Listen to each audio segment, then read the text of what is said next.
All right. Hello, everyone. I think we're ready to begin. So, my name is Olivia Engling, and I'm here with my colleagues Lisa Sullivan and Dan Moriarty. And we're so glad there was so much interest in the webinar today. The situation is really horrific, but it brings me some hope that so many people seem to care about and are paying attention to this issue. And if that attention could be turned into action, maybe some of these worst consequences could be avoided. But we're here today to talk about the situation in Venezuela, specifically about people's experiences and the kind of things you won't hear very often on the news, coming at it from a social justice perspective. So we're going to start with a prayer. Here we go.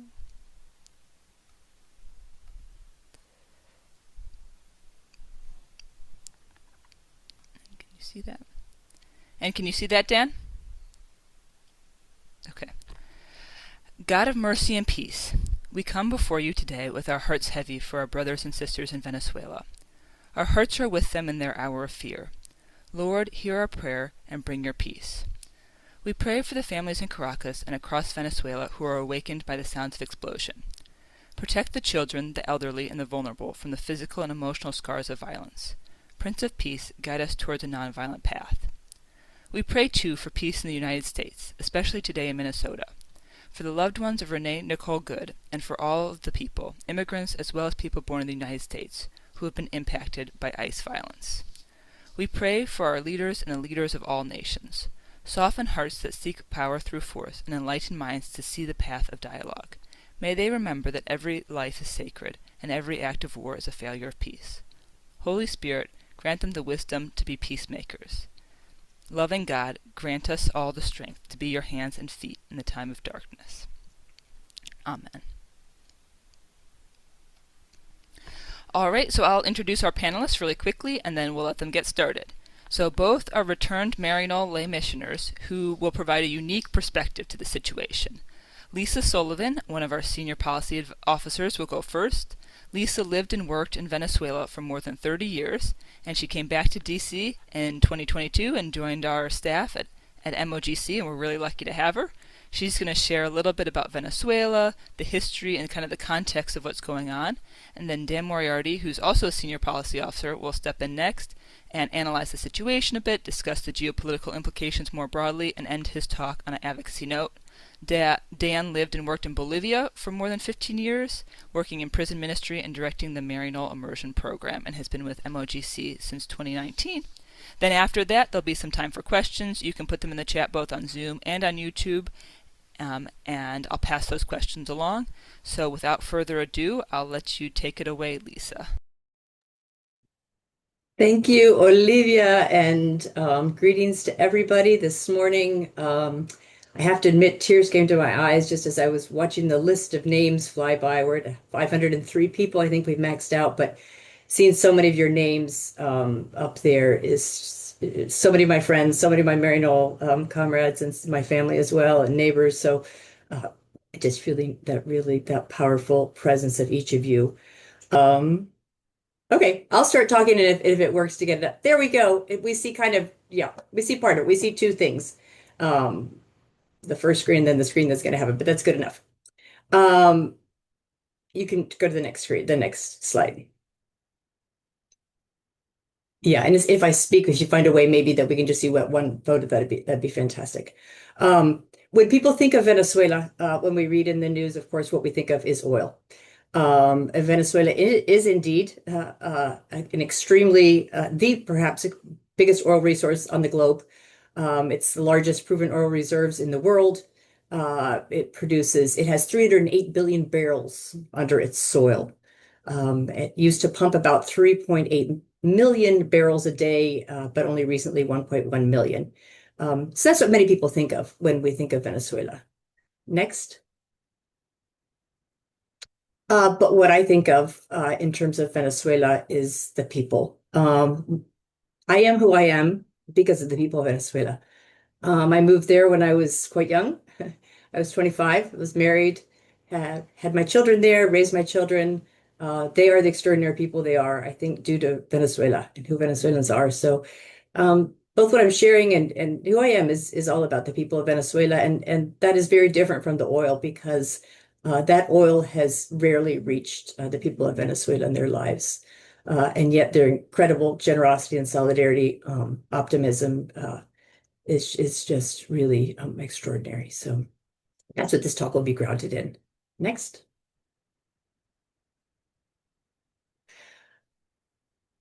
Shortly after I arrived, I lived in Venezuela when I first got married, but then I became a Maryknoll lay missioner for over 20 years, working in the barrios of Barquisimeto and in a rural area. And shortly after I became a lay missioner, an incident took place that marked all of us who care about Venezuela, Venezuelans themselves, obviously. And this took place in 1989.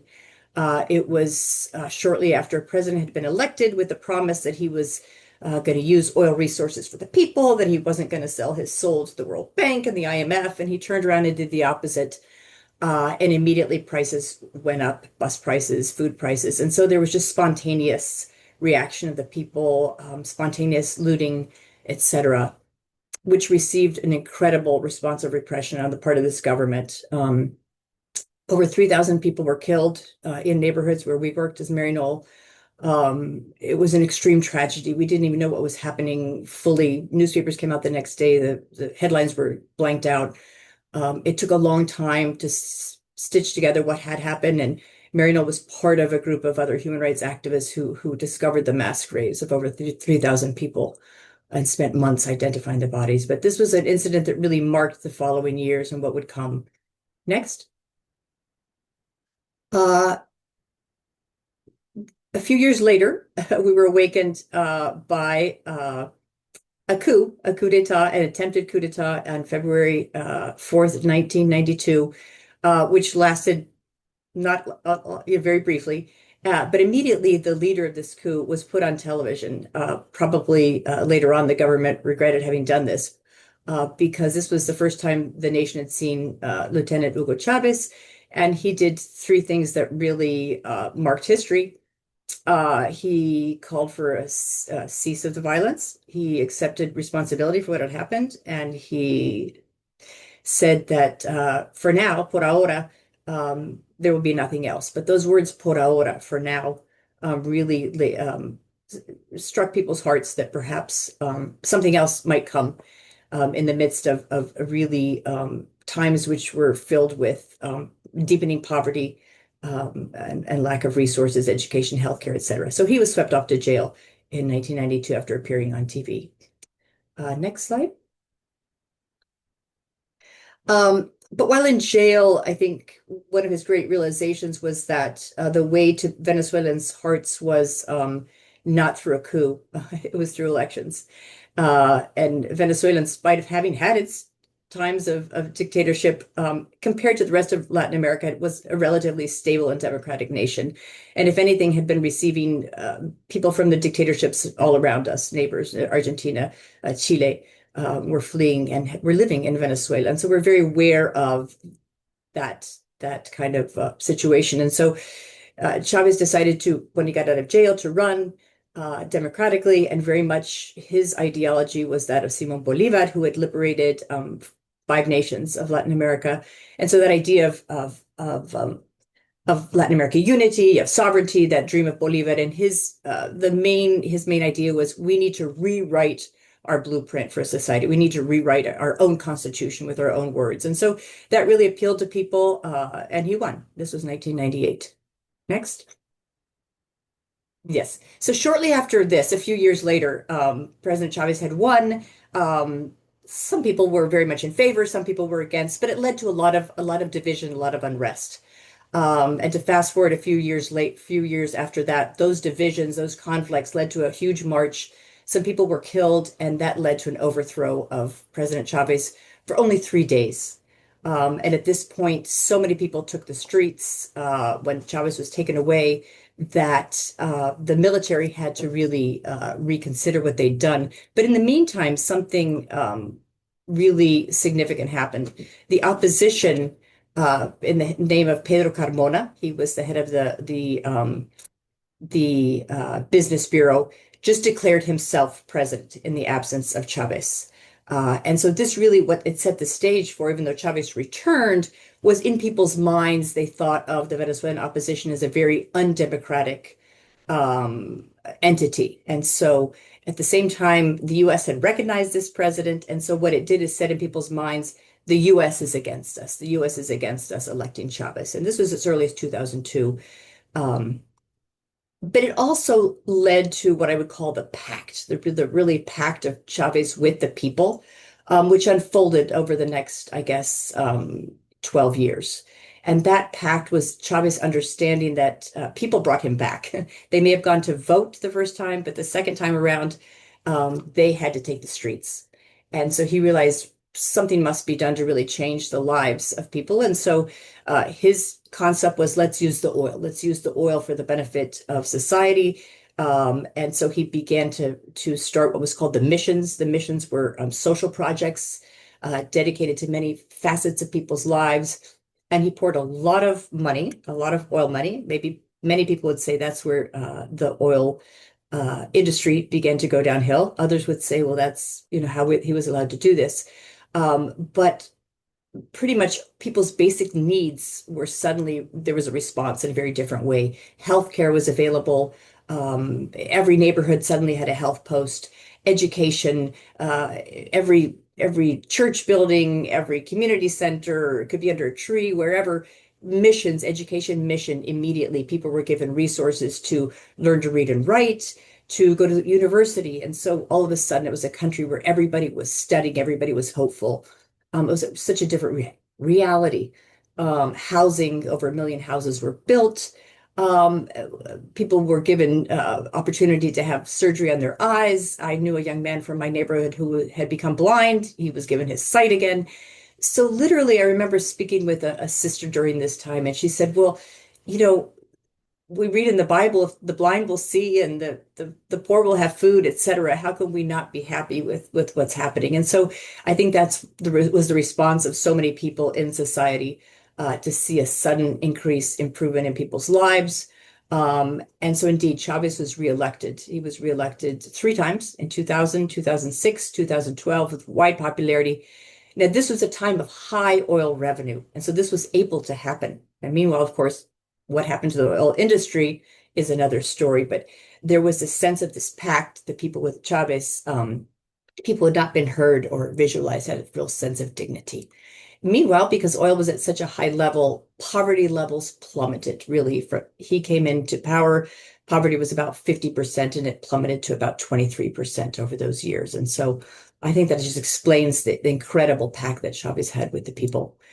Um, as many know, Chavez acquired cancer and he died in 2013. The image to the left is his funeral. Massive outpour of people. And immediately, well, really prior to passing, while he was still sick, he had asked that if something happened, that people would elect Nicolas Maduro, somebody who he had had as a side in many different portfolios, vice president, foreign minister, etc. So he asked people to promise that they would elect Maduro if he died. Sure enough, a month later, elections were held after Chavez's death, and Maduro was elected. I won't spend a lot of time emphasizing the fact that Maduro is an extremely different personality type.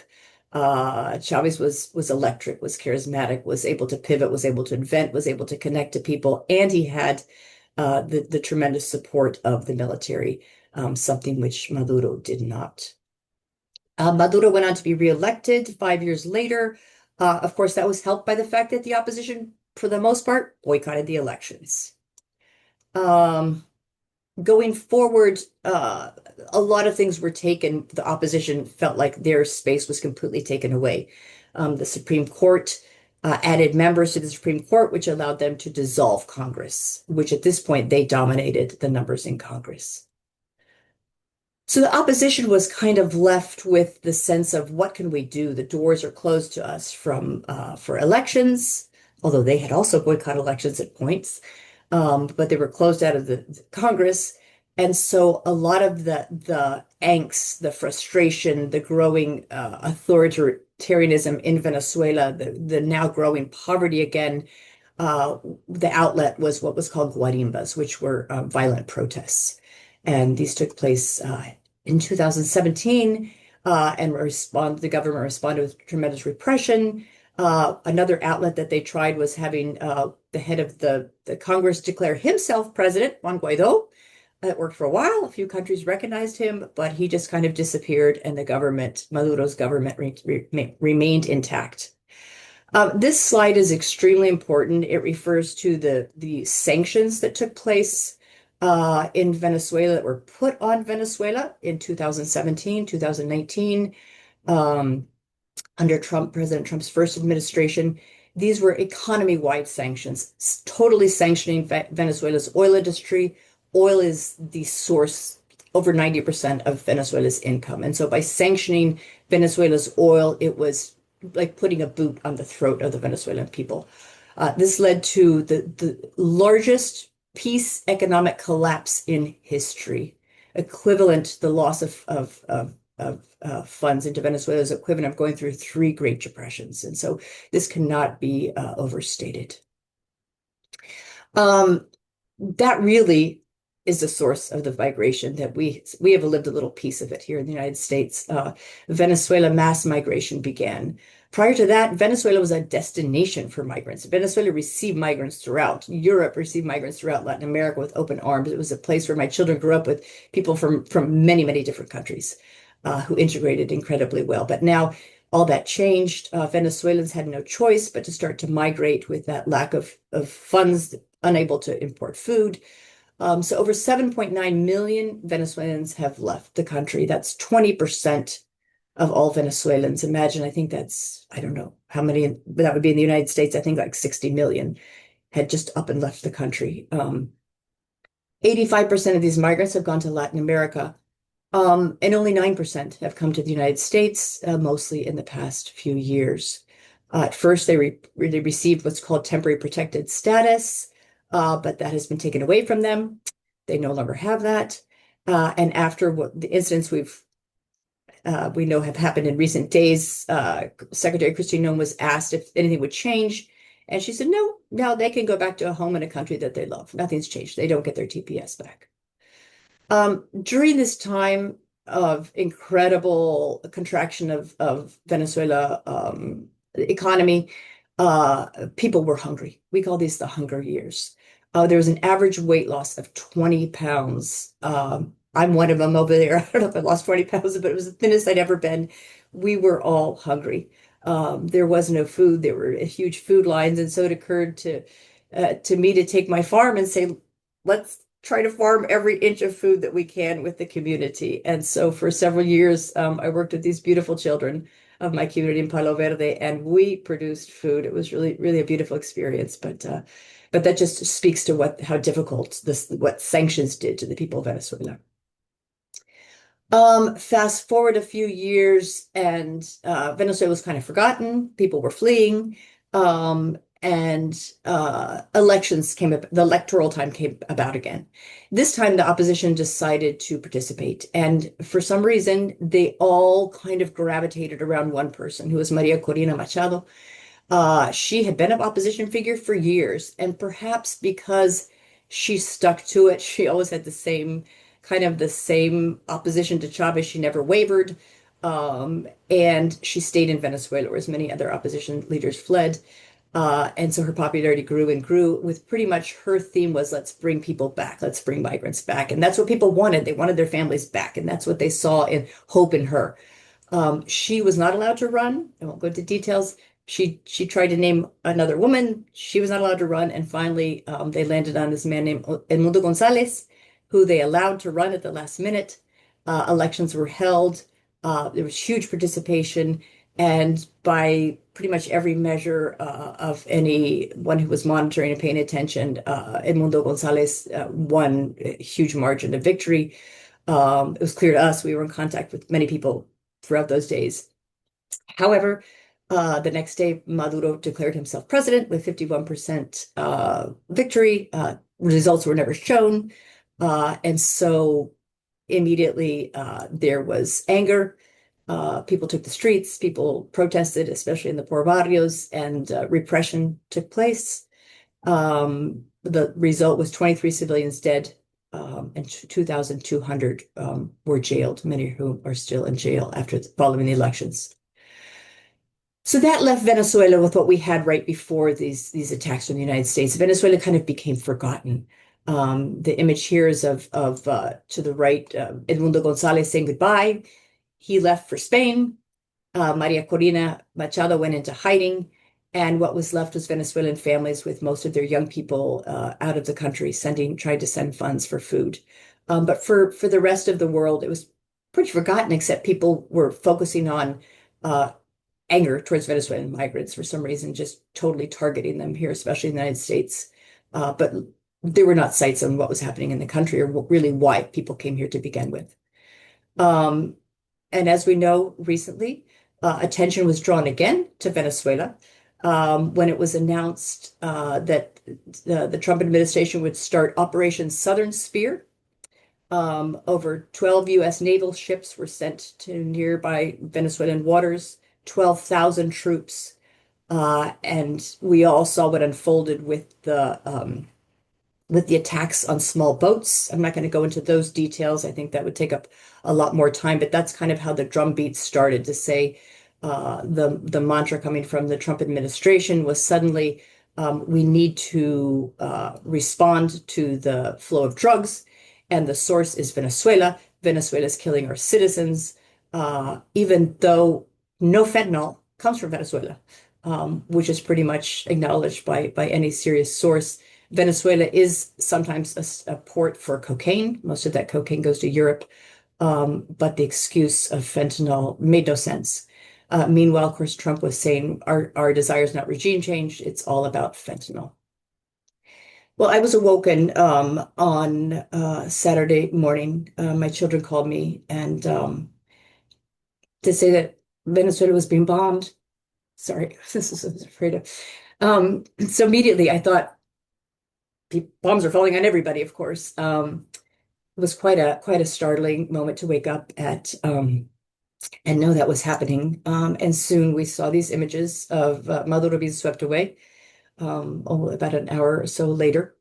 Um, so we were all in shock.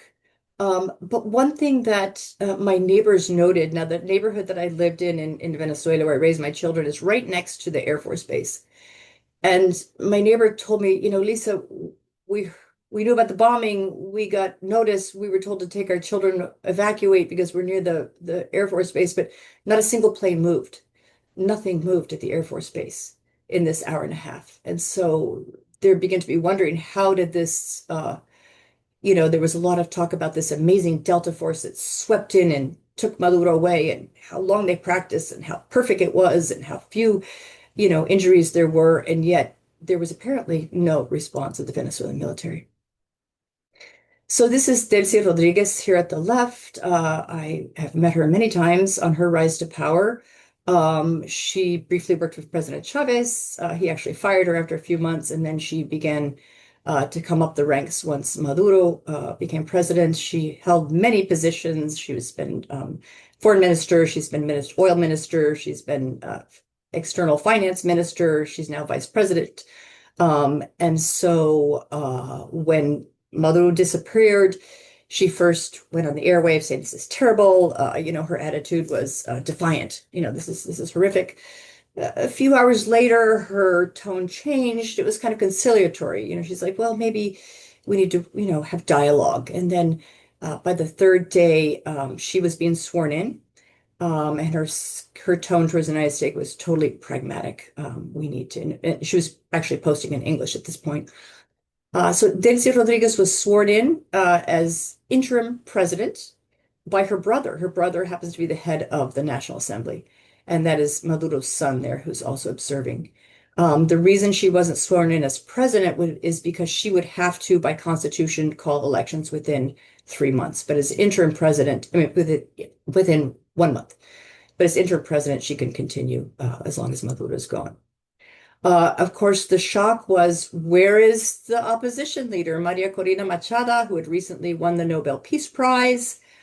She'd been hiding in Venezuela. She had a supposed great escape to get the prize, which she dedicated to Donald Trump, to the people of Venezuela and to Donald Trump. So the assumption is there's some kind of connection there. But lo and behold, once Maduro was taken away and Trump spoke, letting people know that he would run Venezuela, um, he did not. He threw her under the bus. He said she's a very nice woman, but she doesn't have the respect, and so she's been kind of really pushed aside. This is what Venezuela looks like on the inside, the pictures that perhaps aren't really shown after the wonderful Delta Force efficient operation. Homes were destroyed. This is a home in Catilamar. About 100 Venezuelans were killed. This shows the funeral of a couple of them. An elderly woman at the top right was killed in her home. That's her burial. And about 24 young Venezuelan officers were killed, which really touches my heart close because many of the kids I worked with farming in the lack of university education have become young officers. So they also lost their lives. Um, these are the three power figures right now in Venezuela. Delcy Rodriguez, the interim president. The top is Diosdado Cabello, who is in charge of the colectivos. I'll tell you about in a minute. And Padrino Lopez, the head of the armed forces. These are the power players right now. Um, there was a statement by Mike Johnson recently that kind of sums up what many people are feeling. He said, "This is not a regime change. It's a demand for change of behavior by a regime." And so there is utter shock in Venezuela that both the invasion, of course, the lack of what they thought would be a new leader, the one who'd been elected, or those who'd been elected, to find that the same regime is there, but now dealing directly with the United States. So what that means is Venezuela, when we speak of Venezuela, it looks different on the inside and on the outside. Many people saw many Venezuelans celebrating, especially immediately after they heard that Maduro had left. My immigrants throughout the world taking the streets, hoping that meant they could return. But that has not happened in Venezuela. There's no celebration. We're in contact with many, many people daily. Slowly, some daily life is returning. People are working. There's a little bit more food in the stores, but by 3 p.m., we're told it looks like it's Sunday every day. Um, the government has declared what's called the state of external commotion. We've never heard that title before, but what it does is it grants extraordinary authority to the head of state. It suspends certain constitutional guarantees to assemble and to demonstrate publicly. And so celebration is obviously not allowed. This is what the reality is as well. For years, there's been the development, what's called the colectivos.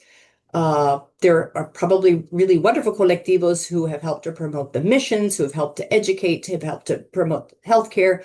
But there's also an aspect of the colectivos, which are really kind of paramilitary groups in Venezuela. They're armed, many are on motorcycles, and many are taking it in their hands to check people's, especially their social media, their text. And so in the past 2 days, we found that people are very afraid to speak to us, have signaled that they really cannot send messages, or if they do, they need to immediately erase them. Um, so this is the result. This is what was hoped for. I'm sure that Venezuela's oil is now flowing literally to the United States. Yesterday, 2 boats were seized. President Trump said he will be continuing to do this for an indefinite time. He said that Marco Rubio is in constant contact with the new interim president, Delcy Rodriguez, and they will ensure that that oil continues to flow into the United States. So I'm going to stop here for now. There'll be time for questions, but I just want to leave you with this image rather than the previous one. This is what Venezuela really is. These are the children of our farming group, and just leave you with their smiles and their color and their sense of hope, which still continues and keeps me going. And with that, I'll turn it over to you, Dan. Lisa, thank you. I just want to take a moment to look at those smiles. I think, as you mentioned, it's so easy in these questions of geopolitics to forget what's really at stake, who's really at stake. And so thank you for uh, bringing what's most important to our attention and bringing your stories and making that real for us. Um, okay, I'm going to share my screen as well. Um,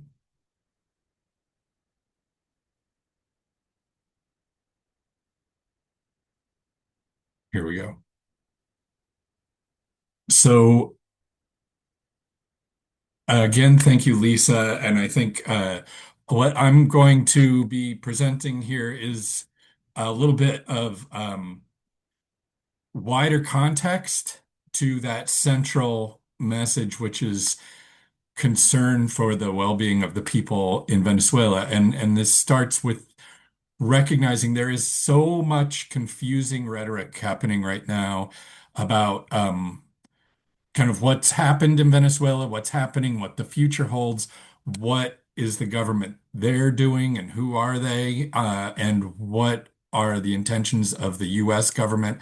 And I think maybe the correct discourse hasn't quite taken shape yet in much of the media and what we're hearing about this. But I think what's really important to understand is what Lisa mentioned about the immediate realization by people on the ground in Venezuela that the fact that there was zero movement by the military spoke pretty powerfully to the idea that they had already uh, made a deal, talked with the Trump administration, knew this was coming, and knew that they would be allowed to remain in power. So I've seen people making fun of what Speaker Johnson said, suggesting that when he said he left a briefing with Secretary of State Rubio, and he said understanding what's happening, this is not regime change. A lot of the critics are saying this is regime change, like Iraq, Afghanistan, etc., and that never works, and it's going to be a disaster. And so he's saying this is not regime change. This is a demand for change in behavior by a regime. And people say, what's the difference? There is an important difference if our focus, especially, is on the people in Venezuela. He's not wrong here, but he's saying this kind of as as a justification of what happened. I think the thing to understand is that the regime is still in place, which means the repression, the violent repression, the whole apparatus of corruption and repression in Venezuela is still in place, which is terrible for the people there. But it is also now beholden to the Trump administration and their interests, which I think it's also important to note. Um, Oops, and now I can't. There we go. Um, there was no mention of democracy or elections or human rights when Donald Trump gave his press conference after the attack and after the morning after Maduro was brought to the United States. No mention of the things that Venezuelans have been clamoring for so long: democracy, elections, human rights, um, oil and money, or some pretty confusing and not very credible claims about fighting drug trafficking, and then just power in the region and getting rid of the influence of China and Russia and Hezbollah and other groups. Those are more what the administration seems focused on. Um, and I think it's important to, and this kind of builds as well on some of what the evolution of things in Venezuela, and this is something we've seen in other parts of the region, from the hope and the reduction in poverty and the support that Chavez had in the early days to the current situation under Maduro the last many years. Um, that really, when we look at Latin America especially, but I think and the Americas, because this is also true in the United States, and I think when we and more in the world. I left and right ideas about how to manage an economy and different things are still relevant to debate about policy. But when we talk about regimes and governments, we need to look beyond questions of whether they label themselves as left or right, and think more about authoritarian versus democratic. And I think the authoritarians have been the first to realize this. So I think a lot of people are still trying to get their heads around why a generally recognized as right-wing government in the United States has preferred to work with a uh, so, so-called left-wing government in Venezuela with the old regime. But they're they want to have that system of repression in place. If they had problems with Maria Corina Machado or Gonzalez as president, and they weren't doing their bidding, it would be much harder to launch another military attack on a democratic government. And so, having this more authoritarian government that hasn't been elected, there allows them to keep them under their thumb more effectively. But in our work with human rights groups throughout Latin America, this has also been a realization for a number of years now, that the most pressing issue is the whether a government, whatever they say their politics are, in terms of left and right, whether they're authoritarian or democratic. And we've definitely seen a rise of authoritarianism in both the United States and Venezuela. Um, so again, that's where it's important to note that there was zero mention of democracy or elections or human rights. And like Lisa mentioned,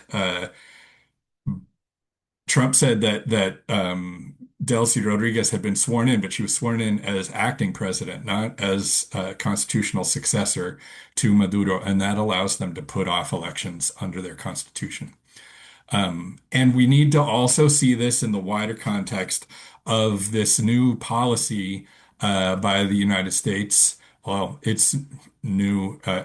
Everything old is new again. It's not that new. Uh, it's this resurgence of the Monroe Doctrine, but with what they're calling the Trump corollary. And I think one way to understand the Trump corollary, this was laid out in December when the administration released their national security strategy document.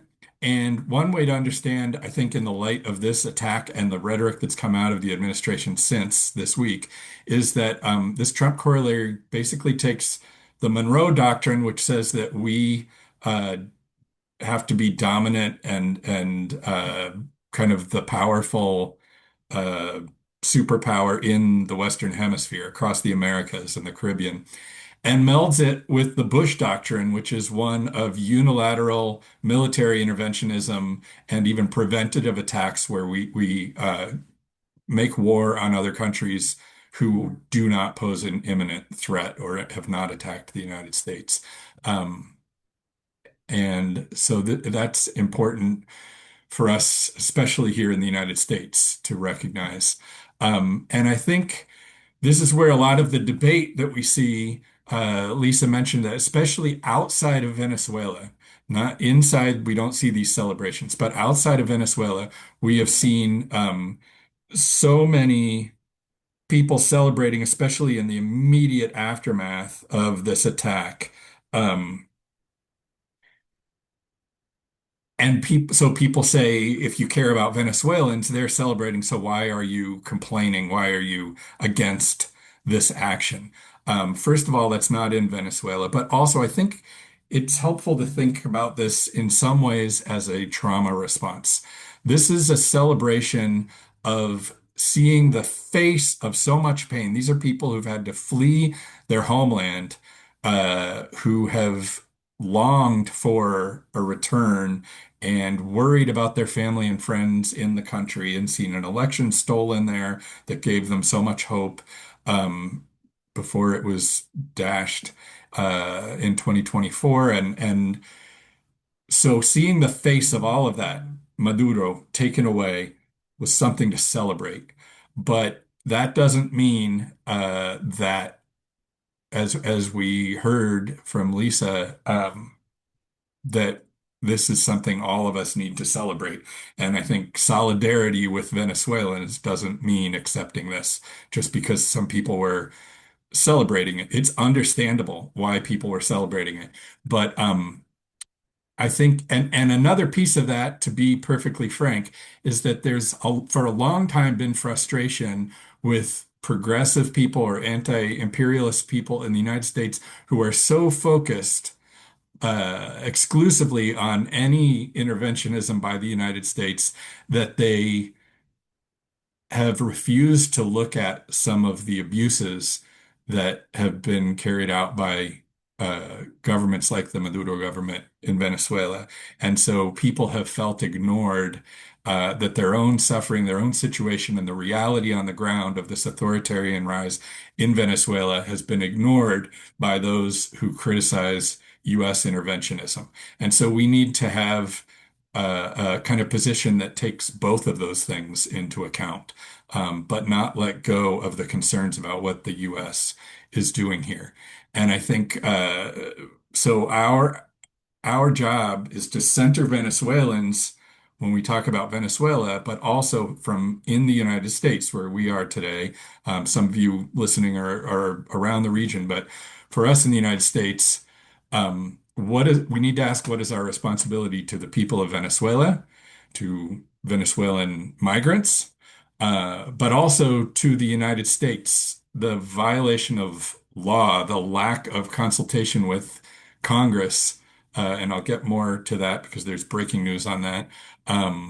The implications of this for U.S. rule of law in the United States and militarism are grave, and we're responsible for addressing that as well. To the rest of the region, with this Trump corollary to the Monroe Doctrine and the threats to Cuba and Mexico and Colombia and Greenland, which is part of Denmark, and other places. And then to the world. So one of the things that this really does is blow up much of the international order of multilateralism. It's a violation of the Charter of the United Nations, and it's just a declaration that we can do whatever we can get away with as a massive military power. And the implications for that are not only a rejection of multilateralism and international cooperation, but the idea of great powers, the United States, Russia, China, having spheres of influence where they can all do what they want, and then just trying to manage the sort of frontiers of that sphere, those spheres of influence. So what does this mean not only for the other countries in our own hemisphere, but for Ukraine and the rest of Eastern Europe in the sphere of influence of Russia, or for Taiwan in the sphere of influence of China, etc. Um, Also, I don't know if everybody saw it, but Trump, in a social media post yesterday, said that in the light of this, now instead of $1 trillion, which we met this year for the first time ever, $1 trillion Pentagon budget, he wants 1.5 trillion, because we'll need that kind of a super military. It's already the biggest in the world, but in order to carry out the kinds of policies that he has basically announced through this action in Venezuela. Um, and finally, there's the question of how the tensions between some of these superpowers are going to play out. We already saw that at the same time that the administration yesterday was announcing that as they get things in place for the U.S. to be able to extract more oil and have more access to Venezuelan oil, they will begin to look at lifting some of the sanctions on the oil sector, but in general on Venezuela. But at the same time they're announcing that, they were seizing ships, including a Russian flagged ship with Venezuelan oil on it. So it's clear that the interest in the oil and the notion that we need to get rid of the influence of Russia and China and other powers in our hemisphere um, is going to lead to other kinds of tensions and instability globally. So there are several open questions, and we've been talking with a lot of experts, a lot of kind of global affairs and foreign policy and legal experts, human rights experts, and different groups who've been watching this, legal experts. And there are a lot of open questions to be watching in the coming days. What is ultimately the objective of the Trump administration? It's confusing to a lot of people, and it seems likely that some of the highest level advisors and the president himself may disagree on this. The intelligence head of intelligence, Tulsi Gabbard, and the vice president, JD Vance, have been pretty absent here and are people who've been against this kind of interventionism in the past. You've got very different messages coming from Trump, Rubio, and Stephen Miller. Um, and so what of the different things they've mentioned are really the objective, or what combination of them? Uh, are they really interested in fighting drugs and crime in the region? There is, like Lisa mentioned, some cocaine that from Colombia that goes through Venezuela, mostly to Europe, but they've really focused a lot of the boat strikes in the last couple of months in the Pacific. And not so much out of Venezuela. So that, and the fentanyl, like she said, fentanyl uh, charges are ridiculous. So that seems questionable, especially after Trump pardoned the former Honduran president who had brought over 400 tons of cocaine into the United States. Is it all about the oil? That seems likely. Is it about stopping migration? That does seem to be an interest of the administration, and their attacks on Venezuelan and other immigrants here show that. But this doesn't seem likely, at least immediately, to have the impact they want in terms of people being able to go back safely. But they may send people back. So we'll have to see how that plays out. And then, are they really mainly interested in displacing these other foreign powers, China, Russia, Iran, etc., in Venezuela? Secondly, what will happen with the case against Maduro? Some of the legal questions there about the charges and how whether they are legitimate charges, whether they could ever hold up in court in a trial, are really very much open questions. And so, what is their end game in terms of what they would do with Maduro? Finally, will the regime that is still in place, minus two people, will the regime in Venezuela hold together? Um, will they keep Trump placated? If they don't, there could be a second wave of attacks. He's threatened that multiple times. But in keeping him placated, will that cause frustration by different factions within the regime and some of these the colectivos and groups that could lead to internal fighting? So what's going to happen there? We're very concerned for the security of the Venezuelan people based on those questions.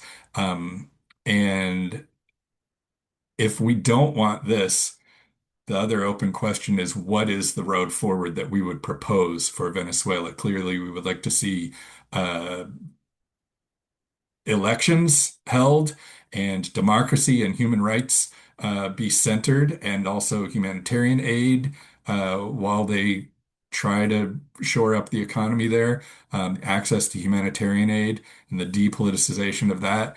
But ultimately, kind of what plan do we propose, and how do we propose it to a government that's often been in the US as that's often been deaf to our pleading on a variety of issues. Finally, in terms of advocacy, and I know we're getting towards the end, sorry. We all need to speak out. I think sometimes the peace voices are drowned out here by a lot of different analysis that ignores, again, the ultimately the focus on the Venezuelan people. And so, in our faith circles, among our friends, but also in civic spaces and letters to the editor to speak out. And write and call Congress to support war resolution bills. The breaking news is that while we've been on this webinar, the Senate passed a War Powers Resolution, a bill under the War Powers Act or War Powers Resolution that would kind of reclaim Congress's power to decide whether or not troops can be deployed and more military action can be carried out in Venezuela. But this fight is not over because the House can still defeat this. They're looking at adding different addendums. There were some surprising votes for the bill, which makes us wonder how ultimately those senators who've been very supportive of Trump in many ways see this bill being used and whether they see that they ultimately reclaim their right to give permission, but then give permission for these things. So there's a lot of questions, but we need to keep on writing to people in both houses, calling them and asking them to support. There will be a series of these, and some of these war powers resolutions will focus on uh, Venezuela, some will focus on the boat strikes, some will focus on the other countries that they are threatening. Cuba, Mexico, Colombia, Greenland, etc. And finally, continue to listen to peace voices with international perspectives and especially follow media and sources that center the people of Venezuela. Um, so that's my piece. Thank you very much for all that, Dan. We don't have very much time, and the biggest question, it seemed like across the board, was what could be done. So you kind of did address that in your last slide. So then something else that a lot of people want to know is how can we hear the real ongoing news about Venezuela? How can you stay connected, especially if there are some gaps in mainstream media?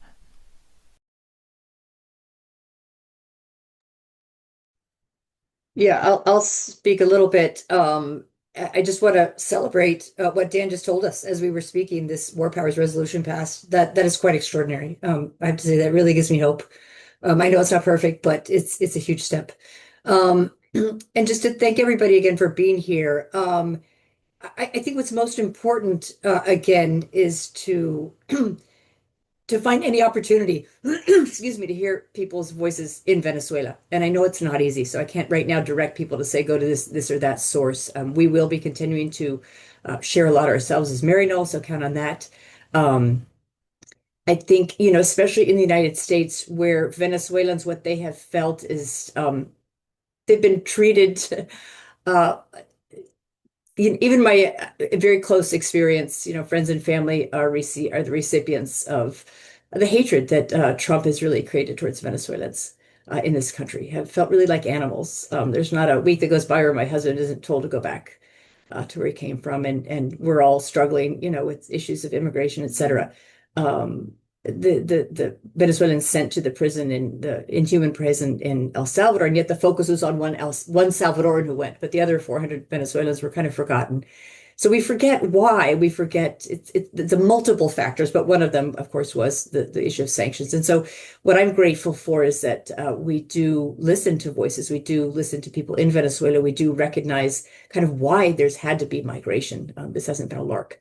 And nor is it a lark. And there's a tremendous amount of fear today in Venezuela, expectation, uncertainty. And so just gratitude for so many people being here. I can't believe so many people showed up. That just gives me huge hope.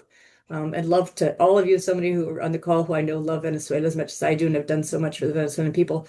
And let's find ways to share. Many of you, what I shared today was because some of you shared that with me, what you've been hearing in Venezuela. So let's continue. Let's maybe find new ways. Maybe we need to create new ways of getting out those voices. Yeah. And I would just say this sounds like silly to end with a plug, but a lot of people here maybe are new to Maryknoll and heard about this from different sources. Follow us on social media. Go to our website, maryknollogc.org, and sign up for our emails. We send out action alerts. We have a bi-monthly newsletter, news notes that tries to look at stories like this from around the world from the perspective of people on the ground.